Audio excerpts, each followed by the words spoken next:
All right, I kind of wanted to read through this. I wanted to read through this post here. Let's take a look at what they're saying. 6 months after Riot Games unified the LCS CBLOL in LA into the LTA, East continued to express frustration of the rebrand. I thought it was bullshit. I thought it was bullshit all along. At the halfway point, long-time LA fans expressed feeling disconnected from what used to be their home region's league. Of course, honestly, we're not here to argue about whether the rebrand succeeded or failed. Fans feel how they feel, and that's valid. I don't understand how the LCS/LTA has made so many damn mistakes, and then they try to package it in a way that makes it seem like the fans are stupid. I don't know if you guys remember, but there was a period where LTA was played during the weekdays and not the weekend to make room for Valorant, right? And they were like, we think this is going to be better for the LTA because we're going to tap into all this viewership because they have no league to watch during this window and there's no overlap with anything else. And I don't know why they try to always, you know, they put someone at the face of the product, and then they force this person to say some of the most outlandish shit ever that doesn't make any sense. And then what, the LTA fans, LCS fans are just, yeah, we are stupid, we believe what you're saying. It's like the credibility behind the decisions make no sense. And this type of language is exactly the same. We're not here to argue about whether the rebrand succeeded or failed. Yeah, that means it failed. Because if it succeeded, you would be talking about it non-stop. Fan frustration, though, runs deeper, with many questioning whether the new structure truly serves its audience or simply complicates things further. You know, for the CBLOL, it's like, for the CBLOL, they always understood that playing international was not that big of a deal because they failed internationally. They were happy to run their own storylines, run their own teams, and have their own competition. And Winter Split completely robbed us of everything. We didn't get a proper playoffs in the LTA. We only got like one round. You know, some teams only played 2 best-of-3s, some played 3, and it completely failed the idea of what Fearless should have been, right? So CBLOL got robbed of their storylines. LTA didn't even get the matchups that we wanted because in the end, we just got a single BO5 in the final, single elimination bracket in a region that only has 8 teams in the north. You know, the rebrand and of course the cohesive nature of both regions is completely a joke, you know. I can't pitch LTA content because not even my bosses know what the LTA is, and they've been working in around esports for several years. Your bosses are just lazy. Like, this seems to be like a non-issue. I'm not gonna lie. Like, I know LTA branding kind of sucks ass. You know, it's cool, it's beautiful, but you killed your cash cow. You know, it's like I want to bring you guys down the path. A long time ago, the EU League LEC was called EU LCS, and then there was NALCS, and there was a big scrap about who is going to win the branding because LCS was just synonymous with competitive league in the West for the longest time ever. So there was EU LCS, NALCS, and then the EU finally took the decision. It's like, oh, we need to walk down our own path. We want to be our own thing. We don't want to be like the twin brother that doesn't get the same opportunities as the North American one, you know? So it's just, and then you get to the point where, oh, you won, you won, all right, you won. You got the job, you got the car, you won the auction, and then like later down the line, it's like, yeah, I don't want this anymore. Oh, did you forget why there was a fight over this in the first place? The conversation of the zeros in just on the name change is actually way more going on beneath the surface. Bottom line, nothing set in stone. We're learning, adapting, and we're committed to building something fans genuinely love. That's the whole issue. That's like the whole issue, right? The whole issue. So there's Monte Cristo pointed out there's a massive decline in viewership, up to 63%. When new things might start off slower, it takes time for people to get used to something new. Like the whole issue with the approach. Let me tell you guys. Let me tell you. Fans in different regions engage with esports in their own unique way, Antonio said, noting that earlier phases of the rebrand may have leaned too hard into cross-American rivalries. Yeah, of course, CBLOL and the LTA consumes things differently. But let me break it down to you. the death of the death of the LTA and the LCS. There is absolutely no continuity. There is no continuity at all. If we go back and I click, for example, a LCS season back in 2014, okay? 2014, look at the teams that are involved, all right? We have Team Curse, who is now Team Liquid, super cool. We have COG, we have C9, TSM. The teams with the biggest fan bases at this point in time was COG, was C9, was TSM, right? Dignitas also had their own unique fan base, right? I'm a cutie pie and all that jazz. And the people at this point in time, when I'm talking about the early years of the LCS, North America had such a big advantage over everybody else. They had the branding, they had the fandom, and they had the continuity. But over time, the main thing that happened was that the North American organizations at first got it completely twisted. Some reason, the focus became, we need to do better internationally. We suck internationally. Let's do better internationally. Let's skew our choices around our business to do better internationally, which obviously was a massive failure. There is no reasonable actions you can take beyond the regular to make yourself that much more competitive within North America that you're going to suddenly beat Korea and China convincingly. You still need to make sure that your product runs smoothly and your product runs sanely. But you had the VC money come through, right? They wanted to win the championship of today, so the championship of tomorrow is way cheaper, and that of course ruined the economy. But in terms of ruining the economy, the focus once again was just, we need to just get the biggest player in terms of how good they are in order to win. And the focus was completely lost upon them, right?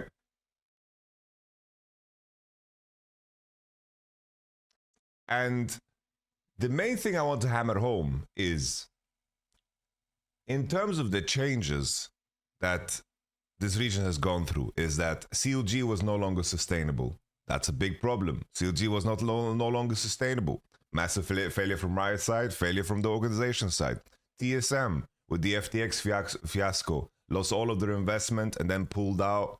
Obviously, once again, I blame TSM, and I also blame the region for how they manage the league, right? Because there needs to be some kind of a symbiosis here in terms of what the gain is, right?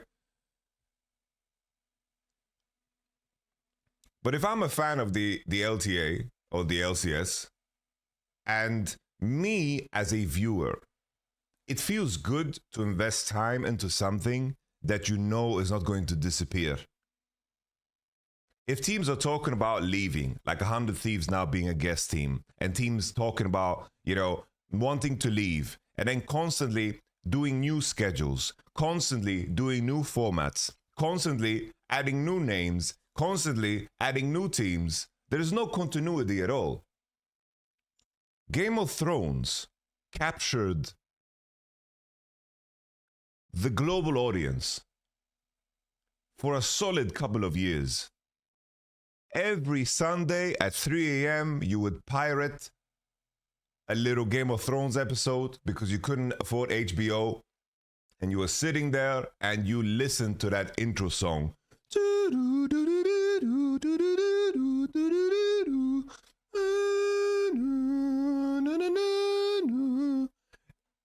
They captured everything. But just because of how bad the ending execution was,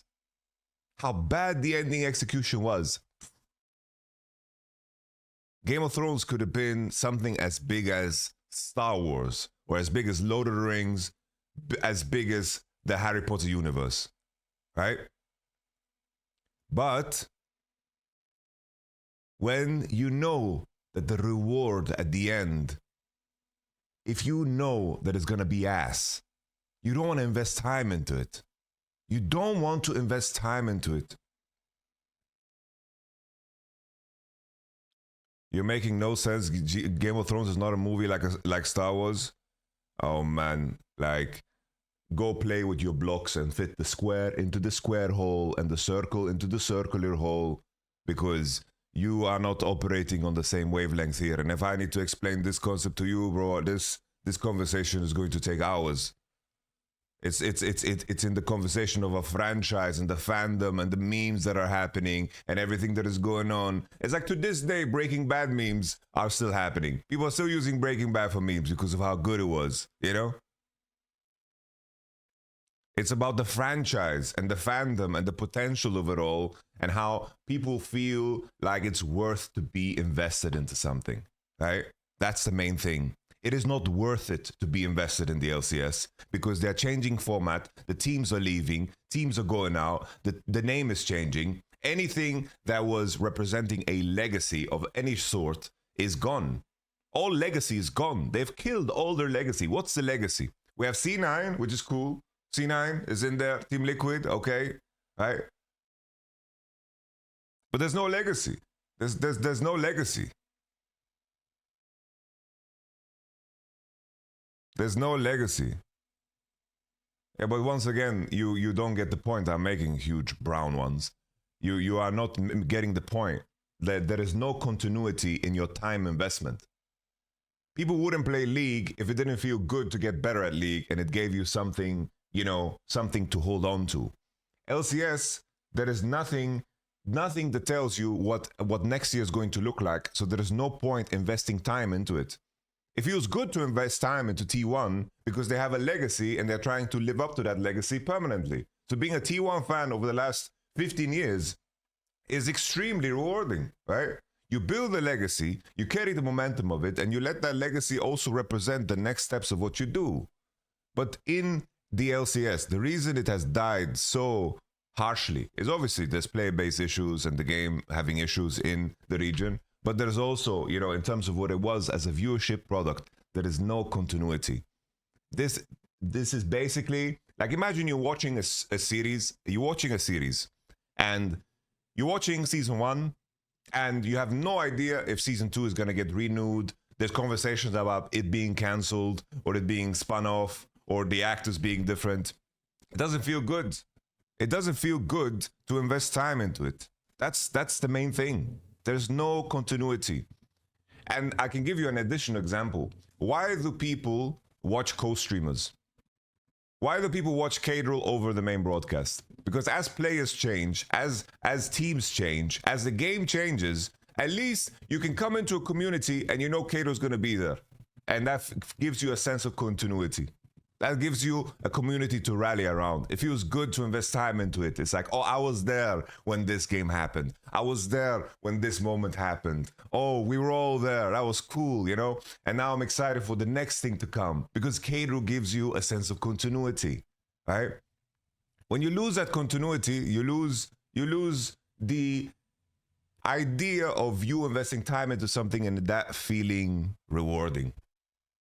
Nobody wants to invest. Like, you can have the best game possible, all right? Best game possible. You can have the best game possible, but if nobody's playing it, it's not the point. So now you move the goalpost to how do you get the continuity back? You give no solutions. Well, that's the thing. LTA is dead. LTA is dead. I'm pointing to their mistakes. This has been such a massive fumble of such a massive lead in the early years, you know? Massive fumble. And now it's like, now they're in this position where they make a decision and now maybe they walk back the LTA decision. And now maybe they walk back CBLOL. So how are the teams supposed to operate? How are the fans supposed to operate? And then say, well, it's new, so it takes time for people to adjust. No, if it's, people move on. People move on. There's no reason to watch LTA over the other regions. I can tell you, for example, the KC fans, right? They knew investing time into Kameto and KC's project because he was in it for the long haul. They knew it. They were like, yo, we're gonna watch this team and we know that he's gonna take us on a journey that won't abruptly end. And that trust and that reward is so massive now. For anyone that watched from day one, the KC days, to winning the first EMEA Masters, to winning the first LFL, to then, you know, getting the multi-year deal contract with Kalist, and then joining the LEC in that same year, you know? The reward of being a fan of Casey and Kameto has been massive, And it's not the question of it always being great. It's just having a resilience through the bad, you know? But LTA has zero resilience.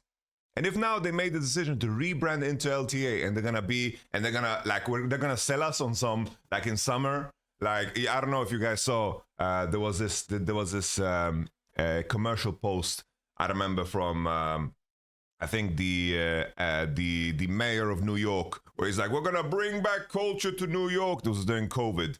And then like there was just like a bunch of dancers in the street, as if that solves anything, you know? They're like dancing in the street.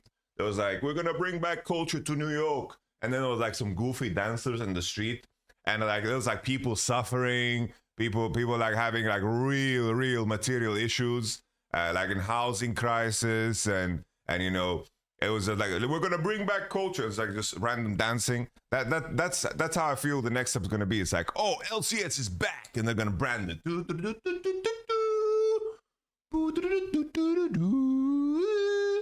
You know? And we shouldn't buy it. We shouldn't buy it. We really shouldn't buy it. It's just that at this point, it's like, stick to some damn decisions. Because you've lost all your credibility, you've killed your legacy, so build something. And when it doesn't work, don't start from scratch, because you're hoping on completely random factors to succeed. And I think that's the biggest issue. You know? No legacy, no credibility. So you're starting from scratch, but you're starting from scratch in a world where the game is not looking too hot. Oof, you're in for trouble. People want continuity. People want continuity. Well, why do people flock to the same content creator? Why do people watch the same content creator? They pull on the same stream. So people want to have a feeling of comfort. People want to have a feeling of, oh, if I invest time into this, it actually means something. And I actually will understand deeper layers of something, right? It was the same. It's like, I'm investing time into Formula One now. And I am only like, I am climbing down the Formula One iceberg of all the memes and all the history and all that jazz, because there's a sense of continuity, right? There's a sense of continuity. Like imagine Formula One if they lost, if Ferrari no longer was involved, if Red Bull no longer was involved, if Mercedes no longer was involved. Sure, they've lost a couple of teams here and there, and it's been rebranded and so forth. But, you know, that's the equivalent of no TSM, no COG, you know, and then that's just how it is, you know. So it's like, they should just make some firm fucking commitments and see what they can build. But they're just throwing darts on the wall and hoping that somehow they're going to become great again. But it just isn't the case. It just isn't the case.